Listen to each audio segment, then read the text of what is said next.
Ang pagnimisyon ay laman ng puso ng Diyos. Bilang mga mananampalataya, kailangan nating sundin ang Great Commission. Narito ang programang The President's Report. Bibigyan tayo ng ulat ni Dan Andrew Cura ukol sa gawain ng Far East Broadcasting Company Philippines at kung paano tayo maaaring maging kabahagi sa ministeryo ng pagpapahayag ng mabuting balita sa pamamagitan ng radyo.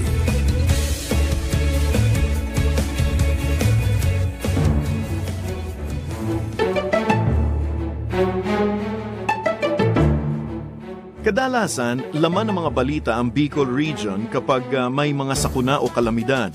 Sa katunayan, sa kanilang ulat noong 2016, napag-alaman ng Mines and Geosciences Bureau na kalahati ng mga lugar ng rehiyon ay tinaguriang danger zones. Mga lugar na palaging natatamaan ng mga natural na kalamidad gaya ng bagyo, lindol, pagbaha, storm surges o daluyong, at maging ang pagputok ng bulkan.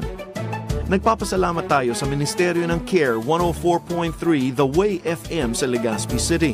Dahil sa mga ganitong panahon, nagkakaroon tayo ng oportunidad na ipahayag ang mensahe ng pagmamahal ni Kristo sa rehiyon, tulad ng serbisyo publiko, lalo na sa panahon ng mga sakuna. Kaya naman ngayong araw, tatalakayin natin ang pagbo-broadcast sa panahon ng kalamidad o yung tinatawag na emergency broadcasts. Paano ito nakakaapekto sa ating mga tagapakinig at kung paano rin natin may papanalangin ang ating mga kababayan sa Bicol Region. Isang mapagpalang araw po sa inyong lahat. Ako po muli ang inyong kaibigan, si Dan Andrew, para sa ating lingguhang programang The President's Report.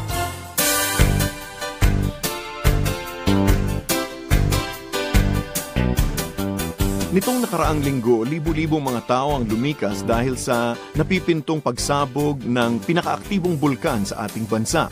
Kaugnay dito, nagpalabas ang Philippine Institute of Volcanology and Seismology o PHIVOLCS ng Alert Level 3. Isang babala na nagsasabing maaari nang sumabog ang bulkang Mayon sa loob ng ilang araw at pagbabawal rin sa mga turista na pumunta sa lugar na tinatawag na danger zone.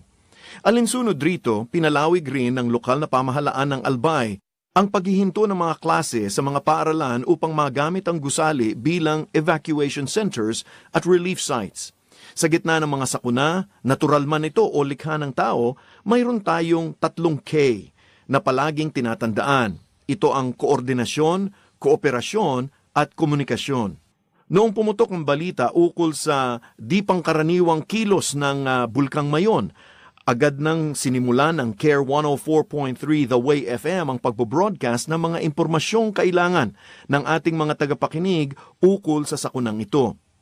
May mga ulat na hindi lamang ukol sa sitwasyon ng bulkan, kundi pati na rin ang pagresponde na ginagawa ng pamahalaan upang iligtas ang mga mamamayan sa kapahamakan na maaaring maidulot ng sitwasyon na ito.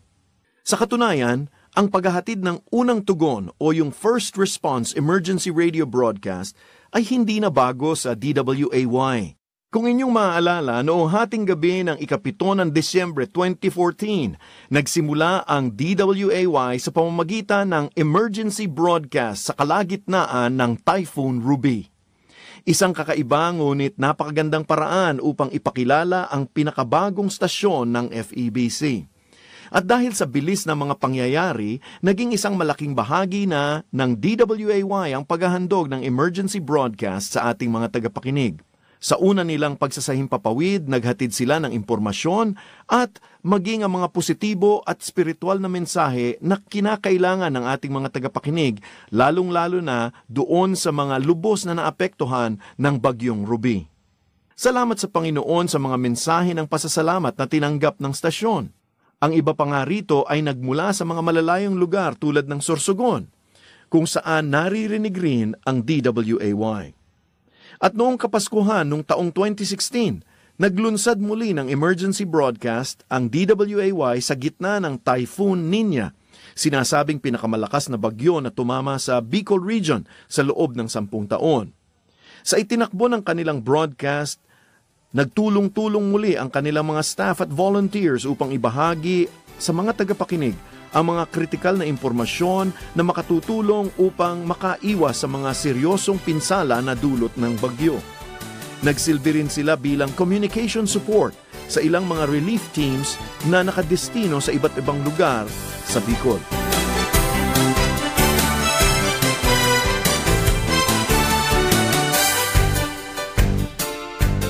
Sa ating pagtatapos, nais kong anyayahan po kayong ipanalangin ang mga taong naapektuhan sa malapit na posibilidad na pagsabog ng Bulkang Mayon.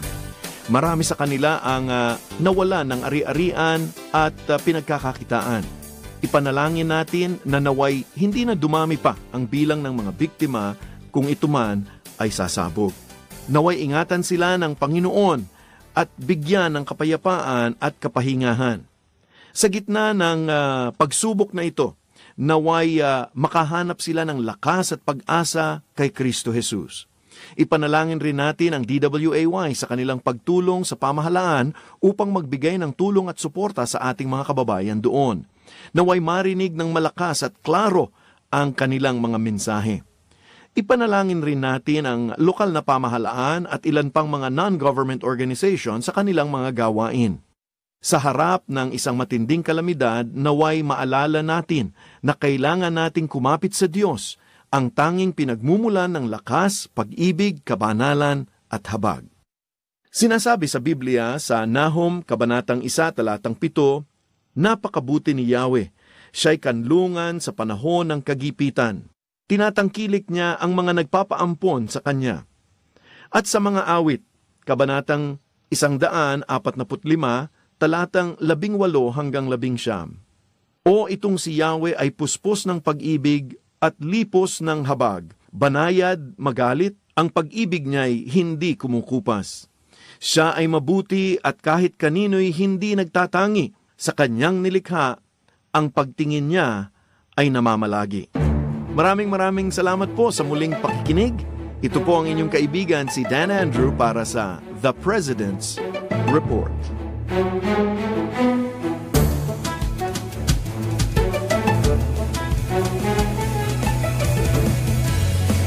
Inyong napakinggan ang The President's Report na inihatid sa inyo ng Far East Broadcasting Company Philippines at ng 1143 DZMR, your missions radio.